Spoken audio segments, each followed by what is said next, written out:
Curioso relato, donde la magia se convierte en voz.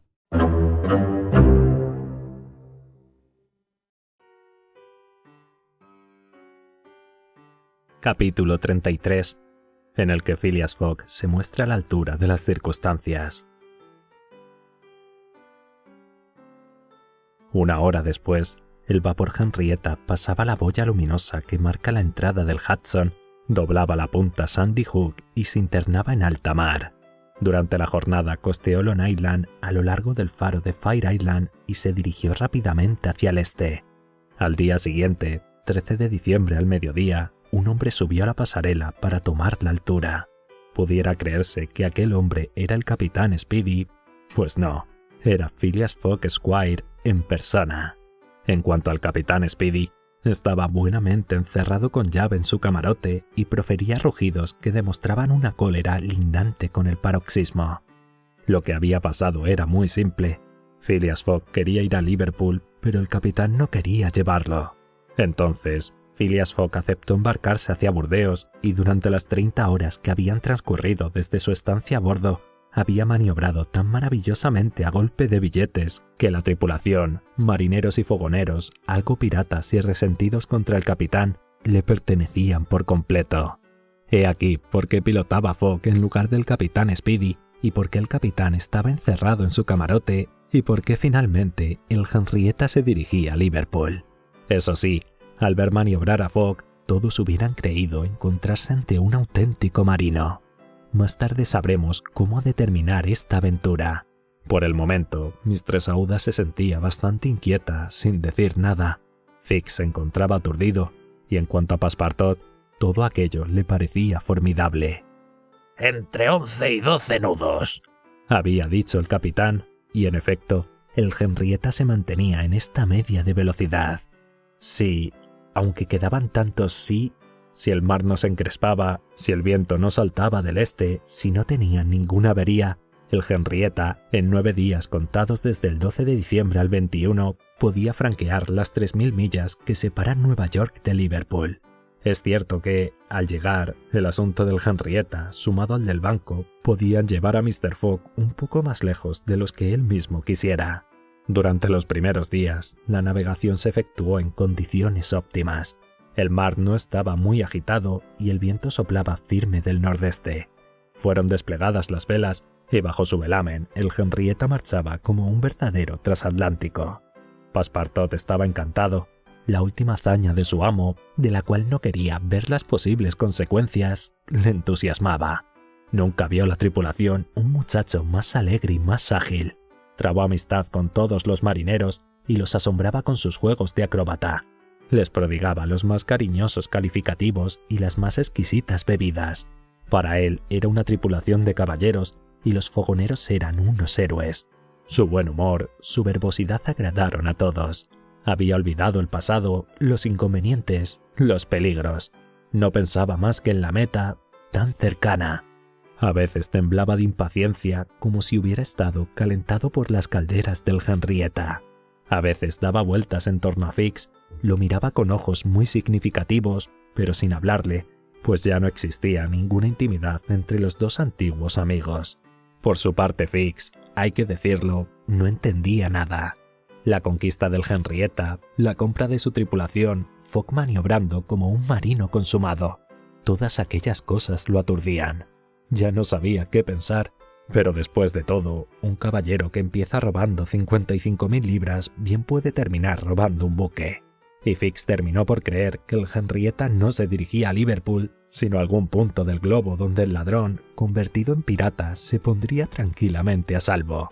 Esta hipótesis, hay que confesarlo, era muy plausible y el detective empezaba a lamentar seriamente el haberse embarcado en aquel asunto.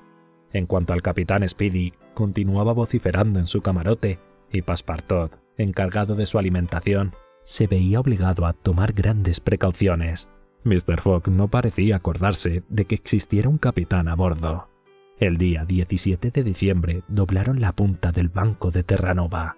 Son parajes muy peligrosos Sobre todo en invierno, las brumas son frecuentes y las ráfagas terribles.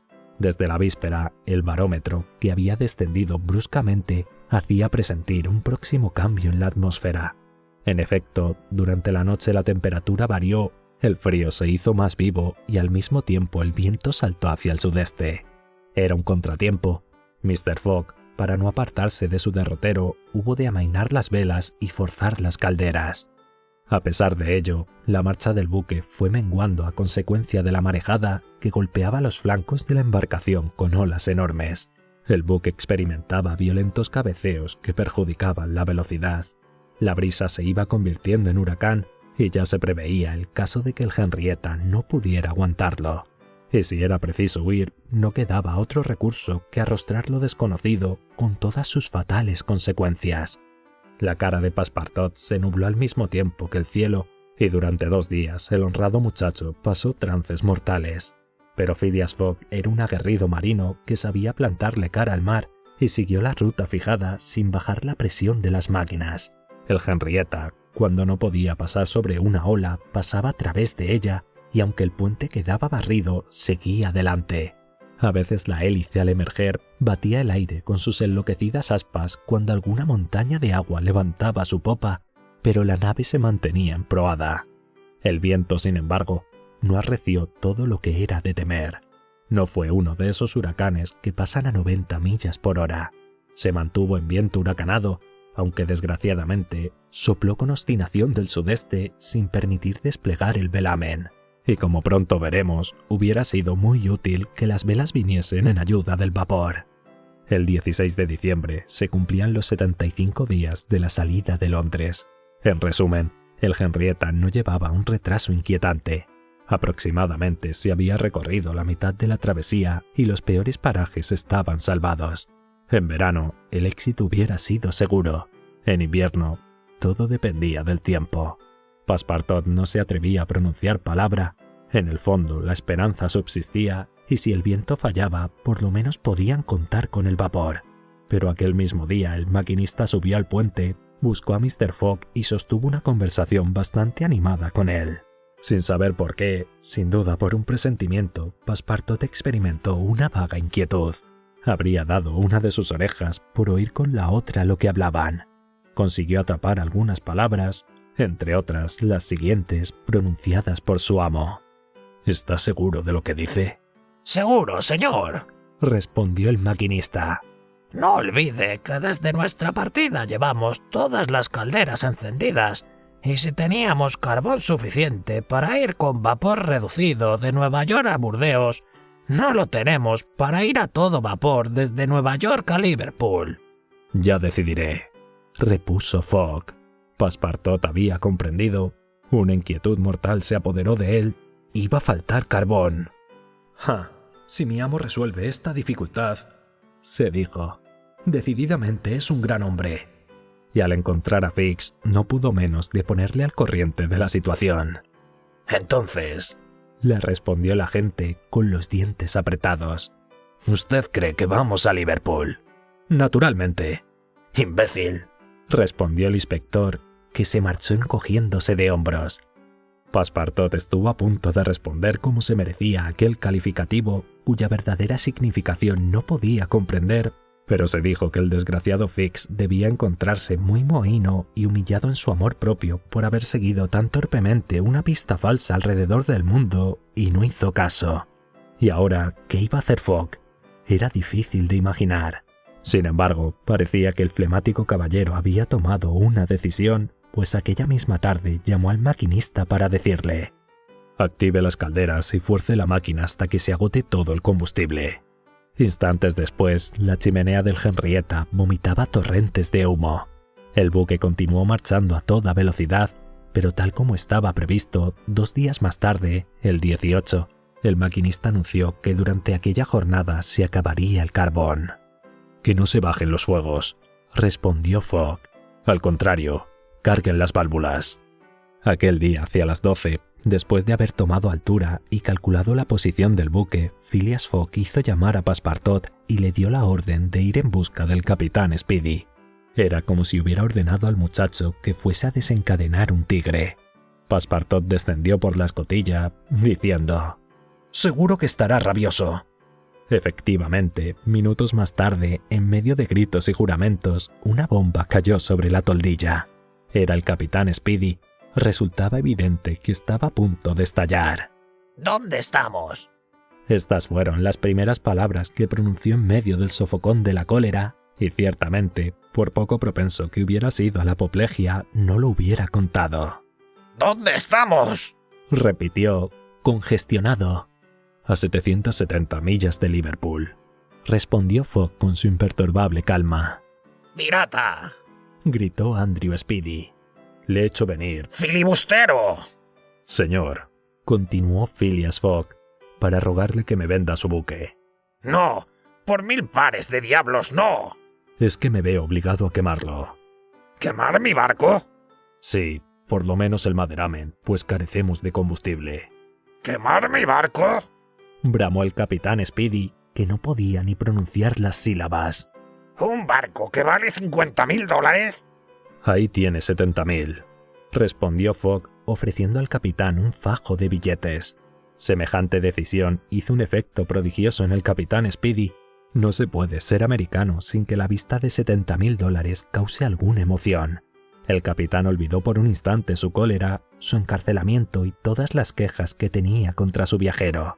Su barco tenía más de 20 años, era un negocio redondo. La bomba ya no podía estallar, Mr. Fogg había arrancado la mecha. ¿Me quedará el casco de hierro?, dijo en tono singularmente dulce. «El casco y la maquinaria, ¿de acuerdo?». «De acuerdo». Y Andrew Speedy, cogiendo el fajo de billetes, los contó y los hizo desaparecer en su bolsillo. Durante aquella escena, Passepartout había palidecido. En cuanto a Fix, estaba a punto de sufrir un ataque.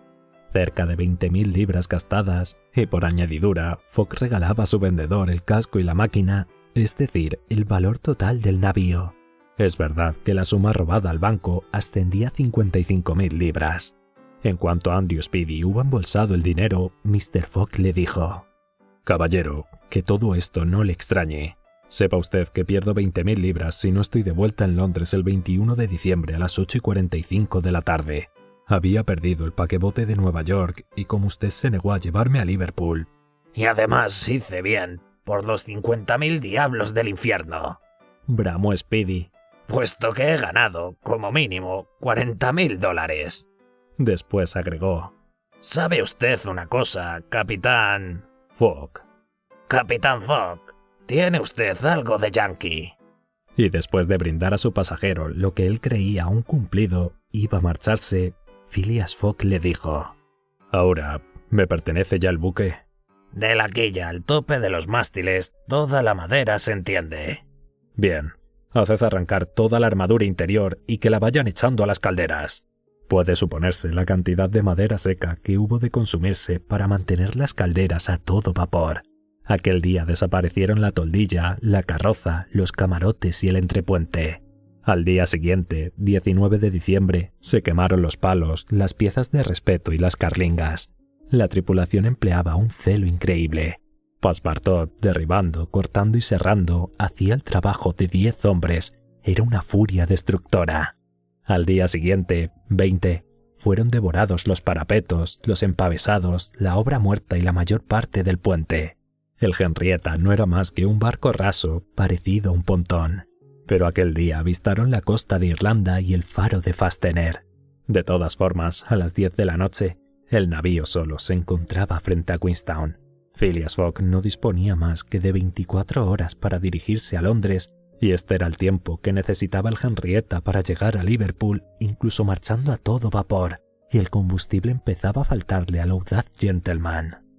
«Señor», le dijo entonces el capitán Speedy, que había terminado por interesarse en sus proyectos. «Lo siento, todo se vuelve contra usted.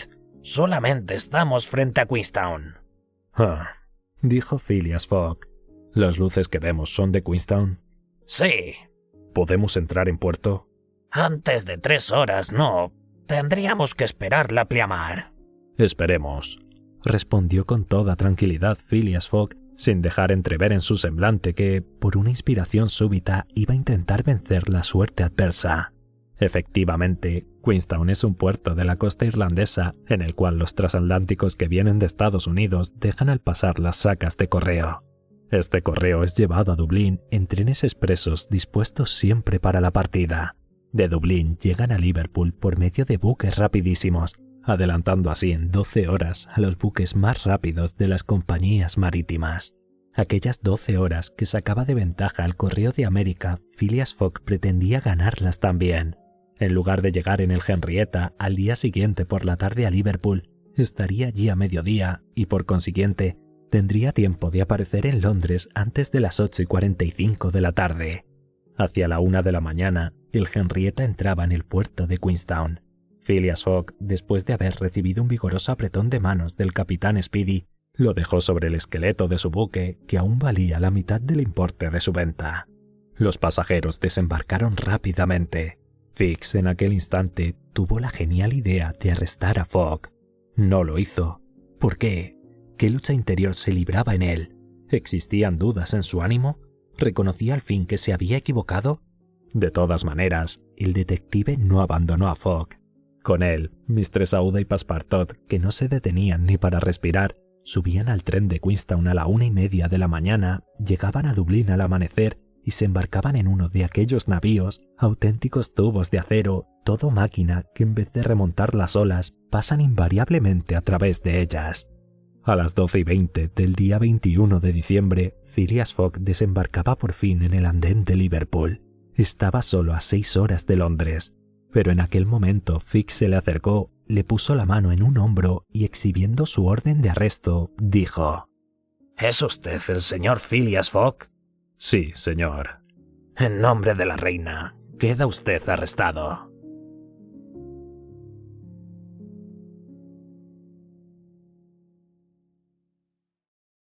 Si esta historia te ha gustado, te invito a darle like, suscribirte al canal y compartirla con otros amantes de los relatos clásicos. Curioso relato, donde la magia se convierte en voz.